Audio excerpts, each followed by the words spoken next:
ஒரு வேட்டைக்காரன் இருக்கான், அவன் கூட ஒரு பருந்து இருக்கு. ரெண்டு பேருமே ரொம்ப நெருக்கமான ஃப்ரெண்ட்ஸ். எங்க போனாலும் அந்த பருந்து அவனோட தோல் மேலதான் இருக்கும்.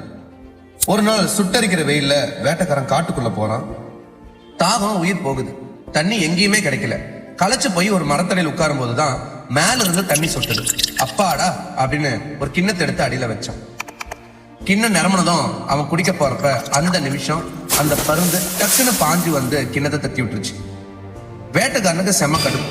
சரி, ஏதோ தெரியாம பண்ணிடுச்சுன்னு திரும்ப கிண்ணத்தை வைக்கிறான். ரெண்டாவது தடவையும் பருந்து கிண்ணத்தை தட்டி விட்டுருச்சு.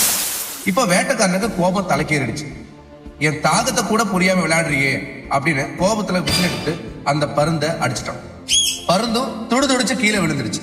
சரி, அந்த தண்ணியாவது குடிப்போம்னு மேல அண்ணாந்து பார்த்தான் பாருங்க, அவன் அப்படியே உறைஞ்சு போயிட்டான். மேல ஒரு பெரிய விஷப்பாம்பு அதோட வாயிலிருந்து விஷம் தான் சொட்டிக்கிட்டு இருந்திருக்கு. அப்பதான் அவனுக்கு புரியுது, அந்த பருந்து விளையாடல, தான் உயிரை கொடுத்து என் உயிரை காப்பாத்திருக்குன்னு. ஆனா அதுக்குள்ள அந்த பருந்து இறந்து போயிடுச்சு. The moral of the story என்னன்னா, நண்பர்களே, இதுதான் உண்மை. அவசரத்திலையும் கோபத்திலையும் நம்ம எடுக்கிற ஒரு சின்ன முடிவு வாழ்நாள் முழுக்க வருத்தத்தை கொடுக்கும். இந்த கதை உங்களுக்கு ஒரு சின்ன மாற்றத்தை தந்திருந்தா, இதே மாதிரி இன்னும் நிறைய சுவாரஸ்யமான கதைகளுக்கு நம்ம பேஜை உடனே ஃபாலோ பண்ணிக்கோங்க. நன்றி.